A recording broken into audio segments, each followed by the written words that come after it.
சேனலின் புதுவையின் இன்றைய நிகழ்வுகள். புதுச்சேரியில் திடீரென சூறாவளி காற்றுடன் மழை பெய்ததால் பல்வேறு இடங்களில் மரங்கள், விளம்பர பதாகைகள் முறிந்து விழுந்து போக்குவரத்து பாதிக்கப்பட்டது. புதுச்சேரி மற்றும் காரைக்காலில் இடி மற்றும் மின்னலுடன் கூடிய லேசானது முதல் மிதமான மழை பெய்யக்கூடும் என சென்னை வானிலை ஆய்வு மையம் தெரிவித்திருந்தது.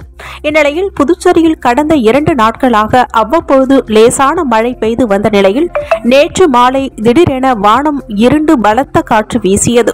இதனால் அனைத்து பகுதிகளிலும் சாலைகளில் மணல் காற்று வீசியது. இதனால் வாகன ஓட்டிகள் கடும் சிரமத்திற்கு உள்ளாகினர்.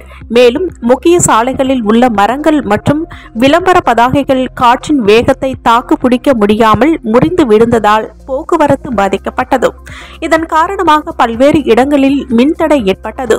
மழை நின்றதும் பொதுப்பணித்துறை, உள்ளாட்சித்துறை, மின்துறை ஊழியர்கள் சாலையில் விழுந்த மரங்களை அப்புறப்படுத்தினர். புதுச்சேரியில் நிகழாண்டிற்கான இளநிலை செவிலியர் பட்டப்படிப்பு நுழைவுத் தேர்வு முடிவுகள் வெளியிடப்பட்டன. புதுச்சேரியில் 2 அரசு செவிலியர் கல்லூரிகள், 10 தனியார் செவிலியர் கல்லூரிகள் உள்ளன. இதற்கான இளநிலை 1ஆம் ஆண்டு மாணவர் சேர்க்கை +2 மதிப்பெண் அடிப்படையில் இடஒதுக்கீடு விதிமுறைகளின்படி நடைபெற்று வந்தது. ஆனால் கடந்த ஆண்டு முதல் மத்திய செவிலிய ஆணையம் பொது நுழைவுத் தேர்வு நடத்த உத்தரவிட்டது. அதன்படி நிகழாண்டு செவிலியர் பட்டப்படிப்பு 1ஆம் ஆண்டு மாணவர் சேர்க்கைக்கான நுழைவுத் தேர்வு கடந்த ஜூலை 14ஆம் தேதி நடைபெற்றது. இதனையடுத்து ஜூலை 15ஆம் தேதி விடை குறிப்புகள் வெளியிடப்பட்டன. இந்நிலையில் தேர்வு முடிவுகள் சுகாதாரத்துறை இயக்குநர் அலுவலகம் மூலம் வெளியிடப்பட்டுள்ளது. அதன்படி தேர்வு எழுதிய மொத்தம் 1953 பேரில் பெயர் பட்டியல் மதிப்பெண் அடிப்படையில் வெளியிடப்பட்டுள்ளது. அரசு அனுமதித்துள்ள நேரத்தை தாண்டி சாராயம் விற்பனை செய்வது மற்றும் அடையாளம் தெரியாத நபருக்கு சாராயம் மொத்தமாக விற்பனை செய்தால் குண்டர் தடுப்பு சட்டத்தின் கீழ் நடவடிக்கை எடுக்கப்படும் என காவல்துறை எச்சரிக்கை விடுத்துள்ளது. புதுச்சேரி மேற்கு பகுதியான வில்லியனூர், மங்கலம், திருபுவனை, காட்டேரிக்குப்பம், நெட்டப்பாக்கம், மடுகரை ஆகிய பகுதிகளில் உள்ள சாராய கடை உரிமையாளர்கள் மற்றும் ஊழியர்களுடன் கலந்துரையாடல் கூட்டம் வில்லியனூர் காவல் நிலையத்தில் நடைபெற்றது. இக்கூட்டத்திற்கு பின் செய்தியாளர்களை சந்தித்த மேற்கு பிரிவு எஸ்பி வம்சுதர் ரெட்டி, புதுச்சேரியில் உள்ள சாராய கடைகள் மூலம் விதிமுறைகளை மீறி சாராயத்தை வெளியில் அனுப்புவது, குறிப்பிட்ட நேரங்களை தாண்டி சாராயம் விற்பனை செய்வது மற்றும் அடையாளம் தெரியாத நபர்களுக்கு அதிக அளவில் சாராயம் விற்பது போன்ற நடவடிக்கைகளில் ஈடுபட்டால் அவர்கள் மீது குண்டர் தடுப்பு சட்டத்தின் கீழ் நடவடிக்கை எடுக்கப்படும் என எச்சரிக்கை விடுத்தார். மேலும் அரசு விதிகளை மீறி தொடர்ந்து இதுபோன்ற குற்ற செயல்களில் ஈடுபட்டால் சம்பந்தப்பட்டவர்களின் சாராய கடை உரிமத்தை ரத்து செய்ய மாவட்ட ஆட்சியருக்கு பரிந்துரை செய்யப்படும். சாராயத்தின் மூலம் இறப்பு ஏற்பட்டால் சாராய கடை உரிமையாளர்களின் குடும்பமே அதற்கு பொறுப்பேற்க வேண்டும் என்றார். மேலும் அரசு அனுமதித்துள்ள அளவை மீறி சாராயம் விற்பனை செய்தாலோ அல்லது போதை அதிகமாக இருந்தாலோ கடுமையான நடவடிக்கை எடுக்கப்படும் என்றும், காலை 6 மணிக்கு திறக்கப்படும் சாராய கடைகள் இரவு 10 மணிக்குள் அனைத்து கடைகளும் மூடப்பட வேண்டும். சாராய கடை உரிமையாளர்களை தொடர்ந்து காவல்துறையினர் கண்காணித்து அவர் குடும்பத்தை சார்ந்தவர்கள் யாருமே லைசென்ஸ் எடுக்க முடியாத அளவிற்கு கடுமையான நடவடிக்கை எடுக்கப்படும் என எச்சரித்தார்.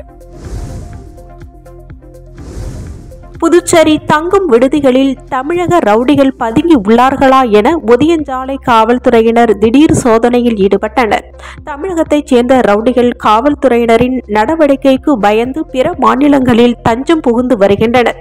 இதற்கிடையே புதுச்சேரியில் தமிழகத்தைச் சேர்ந்த ரவுடிகள் பதுங்கி உள்ளதாக காவல்துறையினருக்கு ரகசிய தகவல் கிடைத்தது. இதனையடுத்து சீனியர் எஸ்பி நாரா சைதன்யா உத்தரவின் பேரில் புதுச்சேரியில் உள்ள அனைத்து காவல் நிலையங்களுக்கு உட்பட்ட பகுதி தங்கும் விடுதிகளில் காவல்துறையினர் சோதனை நடத்தினர். இதன் ஒரு பகுதியாக ஒதியஞ்சாலை காவல்துறை ஆய்வாளர் செந்தில்குமார், துணை ஆய்வாளர் பிரபு மற்றும் காவல்துறையினர் நேற்றிரவு அப்பகுதிகளில் உள்ள தங்கும் விடுதிகளில் திடீர் சோதனையில் ஈடுபட்டனர். அப்பொழுது சந்தேகத்திற்கு இடமளிக்கும் வகையில் யாரும் தங்கி இருக்கின்றார்களா என சோதனை மேற்கொண்டனர்.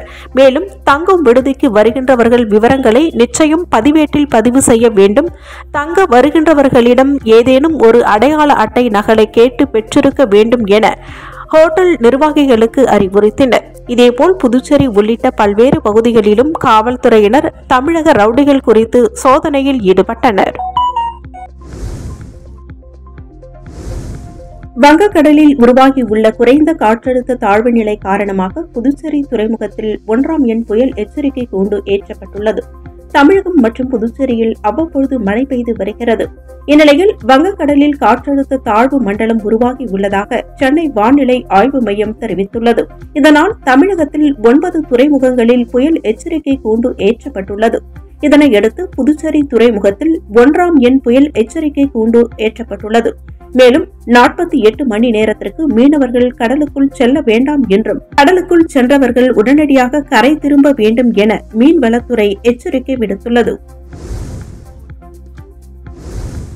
தமிழக வெற்றி கழக பொதுச் செயலாளர் புஸ்ஸி ஆனந்த் பிறந்த நாளுக்கு பேனர் வைத்த நிர்வாகிகள் மற்றும் ரசிகர்கள் மீது காவல்துறையினர் வழக்கு பதிவு செய்துள்ளனர். தமிழ் திரையுலகின் முன்னணி நடிகர் விஜய் இவர் கடந்த சில மாதங்களுக்கு முன்பு தமிழக வெற்றி கழகம் எனும் கட்சியினை துவக்கினர். இக்கட்சிக்கு பொது செயலாளராக புஸ்ஸி ஆனந்த் நியமிக்கப்பட்டார். புஸ்ஸி ஆனந்தின் பிறந்தநாள் விழா நேற்று கொண்டாடப்பட்ட நிலையில் இவருக்கு வாழ்த்து கூறிய தமிழகம் முழுவதும் உள்ள தமிழக வெற்றி கழக நிர்வாகிகள் பேனர்கள் வைத்தனர். இதுபோல் புதுச்சேரியிலும் புஸ்ஸி ஆனந்த் வீட்டின் அருகாமையில் உள்ள காந்தி வீதி மற்றும் புஸ்ஸி வீதி உட்பட நகரின் முக்கிய பகுதிகள் முழுவதும் தமிழக வெற்றி கழகத்தினர் பேனர் மற்றும் கட் அவுட் வைத்திருந்தனர். இந்நிலையில் புதுச்சேரியில் பேனர் கட் அவுட் வைப்பதற்கு தடை சட்டம் அமலில் உள்ளது. இதனை அரசு தற்போது தீவிரமாக நடைமுறைப்படுத்தி வரும் சூழ்நிலையில் நேற்றைய தினம் புஸ்ஸி பகுதியில் பேனர்கள் மற்றும் கட் அவுட் வைத்தவர்கள் மீது நடவடிக்கை எடுக்க வலியுறுத்தி துணை மாவட்ட ஆட்சியர் புகார் அளித்தார். அதன் பேரில் ஒதியசாலை காவல் நிலையத்தில் தற்போது பேனர் வைத்த தமிழக வெற்றி கழக நிர்வாகிகள் மீது வழக்கு பதிவு செய்யப்பட்டுள்ளது. புதுச்சேரி தேங்காய் திட்டு மீன்பிடி துறைமுகத்தில் மீனவர் கூட்டுறவு சம்மேளன ஊழியர்கள் ஆர்ப்பாட்டம் நடைபெற்றது. புதுச்சேரி தேங்காய் திட்டு மீன்வளத்துறை இயக்குநர் அலுவலகம் எதிரே மீனவர் கூட்டுறவு சம்மேளன ஊழியர்கள் ஆர்ப்பாட்டம் நடத்தினர். புதுச்சேரி மாநில மீனவர் கூட்டுறவு சம்மேளன ஒருங்கிணைந்த ஊழியர்கள் சங்கம் சார்பில் தேங்காய் திட்டு மீன்பிடி துறைமுக வளாகத்தில் உள்ள மீன்வளத்துறை இயக்குநர் அலுவலகம் முன்பு கவன ஈர்ப்பு ஆர்ப்பாட்டம் நடைபெற்றது. கொட்டும் மழையிலும் நடைபெற்ற இந்த ஆர்ப்பாட்டத்திற்கு சங்க தலைவர் பாஸ்கர் தலைமை தாங்கினார். சங்க நிர்வாகிகள் கதிர்வேல், நடராஜன், செல்வகுமார், வீரப்பன், சம்மேளன நிர்வாகிகள் பிரேமதாசன், ரவிச்சந்திரன், ராதாகிருஷ்ணன், கிறிஸ்டோபர், சிவஞானம், செய்தி தொடர்பாளர் கலைமாமணி, நமச்சிவாயம் மற்றும் பலர் கலந்து கொண்டனர். மீன்வளத்துறையில் காலியாக உள்ள கீழ்நிலை பதவிகளில் ஒருமுறை விதிகளை திருத்தம் செய்து தகுதி வாய்ந்த சம்மேளன ஊழியர்களை கொண்டு நிரப்ப வேண்டும். மீனவர் கூட்டுறவு சம்மேளனத்தின் நிர்வாக செலவினை நிதி கொடையாக வழங்குவதை மாற்றி மீன்வளத்துறையின் நிதிநிலை அறிக்கையில் நிர்வாக செலவினத்தில் சேர்க்க வேண்டும் உள்ளிட்ட பல்வேறு கோரிக்கைகளை வலியுறுத்தி இந்த ஆர்ப்பாட்டம் நடைபெற்றது. ரயில்வே நிலையம் அருகே சாலையில் விழுந்த மரத்தை தனது அழைப்பை ஏற்று துரிதமாக அப்புறப்படுத்திய அதிகாரிகள் ஊழியர்களை அதிமுக மாநில செயலாளர் அன்பழகன் சால்வை அணிவித்து பாராட்டினார். புதுச்சேரியில் நேற்று மாலை பலத்த காற்றுடன் பெய்த பெருமழையினால் சுப்பையா சாலை வானரப்பேட்டை சந்திப்பில் சாலையோரத்தில் இருந்த மரம் வேரோடு சாய்ந்தது. இதில் அவ்வழியாக சென்ற ஒருவருக்கு பலத்த காயம் ஏற்பட்டது. இதுகுறித்து தகவல் அறிந்த தொகுதி முன்னாள் சட்டமன்ற உறுப்பினரும் அதிமுக மாநில செயலாளர் அன்பழகன் உடனடியாக சம்பவ இடத்திற்கு நேரில் சென்று அங்கிருந்து பொதுப்பணித்துறை, உள்ளாட்சித்துறை, காவல்துறை, மின்துறை அதிகாரிகளை தொடர்பு கொண்டு சம்பவ இடத்திற்கு வருமாறு அழைத்தார். உடனடியாக சம்பவ இடத்திற்கு விரைந்து வந்த அதிகாரிகளும் அதிமுக தொண்டர்களும் இணைந்து சாலையில் விழுந்திருந்த மிகப்பெரிய மரத்தை வெட்டி அப்புறப்படுத்தினர்.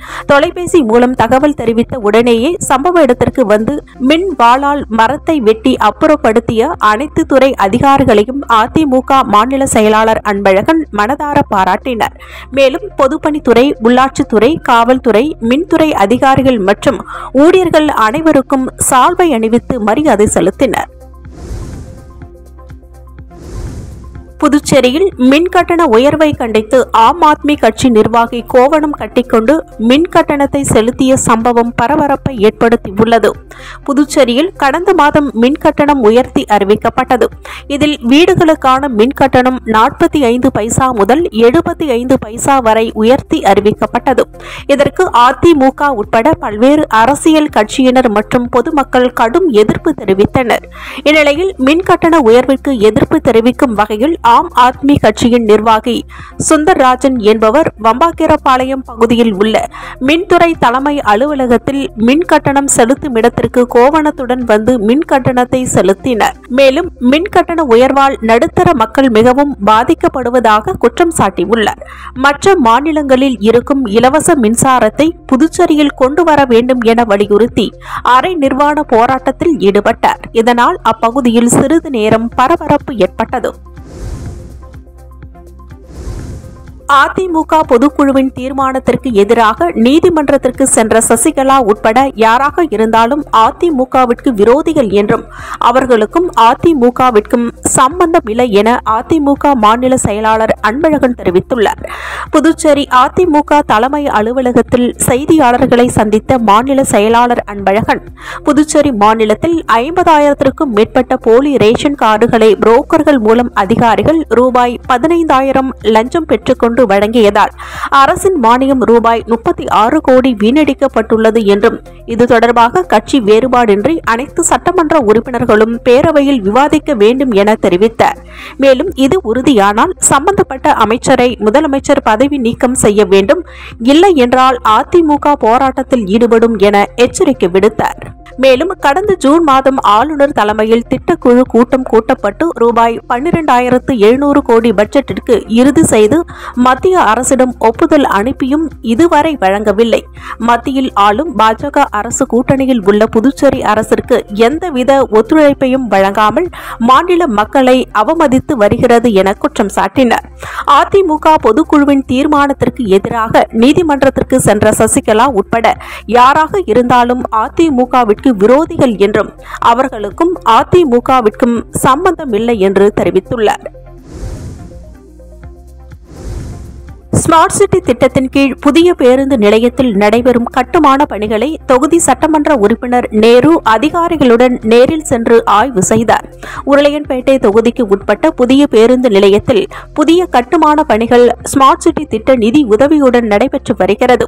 இப்பணிகளை தொகுதி சட்டமன்ற உறுப்பினர் நேரு அதிகாரிகளுடன் நேரில் சென்று ஆய்வு மேற்கொண்டார்.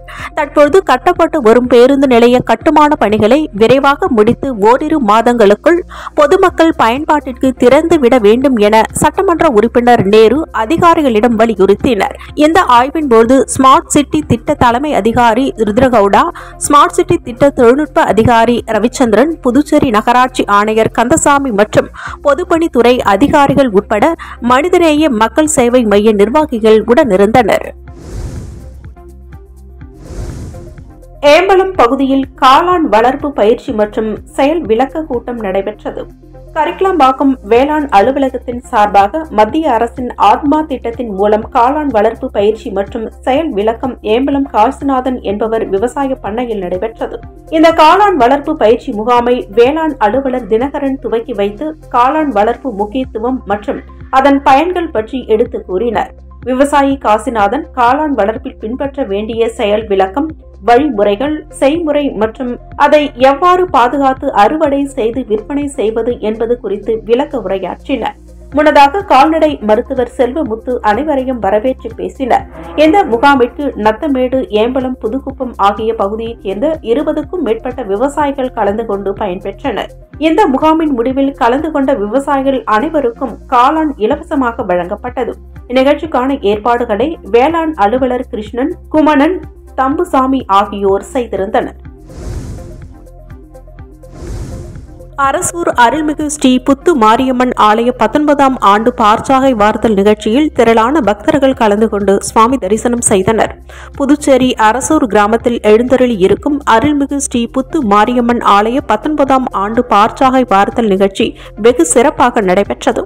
முன்னதாக நேற்று காலை அம்மனுக்கு விக்னேஸ்வர பூஜை, மகா கணபதி ஹோமமும், விசேஷ அபிஷேக ஆராதனை, பிரசாதம் வழங்கும் நிகழ்ச்சியும், அதைத் தொடர்ந்து இன்று காலை கரக வீதி உலா நிகழ்ச்சி நடைபெற்றது. தொடர்ந்து விழாவின் முக்கிய நிகழ்வாக அம்மனுக்கு பார்ச்சாகை வார்த்தல் நிகழ்ச்சி மதியம் நடைபெற்றது. இதில் திரளான பக்தர்கள் கலந்து கொண்டு அம்மனுக்கு பார்ச்சாகை வார்த்து தங்களது வேண்டுதலை நிறைவேற்றினர். மைக்ரோசாஃப்ட் நிறுவனத்தின் விண்டோஸ் இயங்குதளம் இன்று மதியம் திடீரென முடங்கியது. இதனால் உலகம் முழுவதும் விண்டோஸை பயன்படுத்தும் பெரும்பாலான பயனர்கள் கம்ப்யூட்டர் திரையில் ப்ளூ ஸ்கிரீன் ஆஃப் டெத் என தகவல் தோன்றியது. அதில் உங்கள் கணினியில் சிக்கல் ஏற்பட்டுள்ளது, எனவே ரீஸ்டார்ட் செய்ய வேண்டும். நடைபெற்ற தவறு தொடர்பாக தரவுகளை சேகரித்து வருகிறோம், அதன் பின்னர் ரீஸ்டார்ட் செய்வோம் என குறிப்பிட்டிருந்தது. இதனால் விண்டோஸ் இயங்குதளத்தை பயன்படுத்துவோர் கடும் பாதிப்பை சந்தித்துள்ளனர். கம்ப்யூட்டரில் ஆட்டோ அப்டேட் வைத்திருந்தவர்கள்தான் முதலில் இந்த பாதிப்பை சந்தித்தனர். சிலருக்கு கம்ப்யூட்டர்கள் திரும்ப ரீஸ்டார்ட் ஆகின. எனினும் ப்ளூ ஸ்கிரீன் பாதிப்பு சரியாகவில்லை. விண்டோஸ் செயலிழந்தால் விமானத்துறை, மார்க்கெட்டுகள், வணிக நிறுவனங்கள், வங்கிகள், பங்குச்சந்தைகள் என பல்வேறு துறைகளில் பணிகள் முடங்கி உள்ளன. இந்தியாவில் விமான சேவை கடுமையாக பாதிக்கப்பட்டுள்ளது. விண்டோஸ் செயல்படாததால் விமானங்களை இயக்க முடியாத நிலை உள்ளது. சென்னை உள்ளிட்ட பல்வேறு விமான நிலையங்களில் விமானங்களை இயக்குவதில் தாமதம் ஏற்பட்டுள்ளது. பெரும்பாலான இந்திய விமான நிறுவனங்கள் இந்த பாதிப்பு குறித்து பயணிகளுக்கு தகவல் அனுப்பியுள்ளது. சைபர் செக்யூரிட்டி நிறுவனமான கிரவுட்ஸ்ட்ரைக் அப்டேட்டில் ஏற்பட்ட குழப்பமே இந்த சிக்கலுக்கு காரணம் என தெரிய வந்துள்ளது. மைக்ரோசாஃப்ட் சேவைகளில் பிரச்சனை ஏற்பட்டதை கிரவுட்ஸ்ட்ரைக் உறுதிப்படுத்தி இருக்கிறது. இந்த தொழில்நுட்ப பிரச்சனையை சரி செய்வதற்கான பணிகளில் ஈடுபட்டுள்ளதாக அந்நிறுவனம் தெரிவித்துள்ளது. சாண்டியாகோ தென் அமெரிக்காவில் அமைந்துள்ள நாடு சிலி. இந்நாட்டின் கடற்கரை நகரான அண்டோபகஸ்டாலில் இன்று பயங்கர நிலநடுக்கம் ஏற்பட்டது. அந்நகரில் இருந்து 250 கிலோமீட்டர் தொலைவில் 126 கிலோமீட்டர் ஆழத்தை மையமாக கொண்டு இந்த நிலநடுக்கம் ஏற்பட்டுள்ளது. ரிக்டர் அளவில் 7.3 பதிவான இந்த நிலநடுக்கத்தால் கட்டிடங்கள் அதிர்ந்தன. இந்த நிலநடுக்கத்தால் உயிரிழப்பு சம்பவங்கள் ஏற்பட்டதா என்பது குறித்த தகவல் இதுவரை வெளியாகவில்லை. முன்னதாக சிலியில் கடந்த 2010ஆம் ஆண்டு ஏற்பட்ட நிலநடுக்கம் மற்றும் சுனாமியால் 526 பேர் உயிரிழந்தனர் என்பது குறிப்பிடத்தக்கது. ஸ்வீடிஷ் ஓபன் டென்னிஸ் தொடர் ஸ்வீடனில் நடைபெற்று வருகிறது. இந்த தொடரில் நேற்று நடைபெற்ற ஆண்கள் ஒற்றையர் பிரிவில் 2வது சுற்று ஆட்டம் ஒன்றில் இந்தியாவின் ஸ்மித் நாகல் அர்ஜென்டினாவின் மரியானோ நவோன் உடன் மோதினார். இந்த ஆட்டத்தில் வெற்றி பெற்று கால் இறுதிக்கு முன்னேறுவார் என எதிர்பார்க்கப்பட்ட ஸ்மித் நாகல் 4-6, 2-6 என்ற செட் கணக்கில் அர்ஜென்டினாவின் மரியானோ நவோமிடம் தோல்வி கண்டு தொடரில் இருந்து வெளியேறினார். இன்று நடைபெறும் காலிறுதி ஆட்டத்தில் மரியானோ நவோன் முன்னணி வீரரான ஸ்பெயினின் ரபேல் நடாலுடன் மோத உள்ளார். இத்துடன் சக்தி சேனலின் புதுவையின் இன்றைய நிகழ்வுகள் முடிவடைகின்றன. வணக்கம். உங்கள் சக்தி சேனலின் புதுவையின் அன்றாட நிகழ்வுகளை உடனுக்குடன் தெரிந்து கொள்ள சக்தி சேனல் புதுச்சேரி யூடியூப் சேனலை சப்ஸ்கிரைப் செய்து கொள்ளுங்கள். மறக்காமல் பெல் பட்டனையும் கிளிக் பண்ணுங்க. ஷேர் பண்ணுங்க, லைக் பண்ணுங்க. உங்கள் சக்தி சேனல்.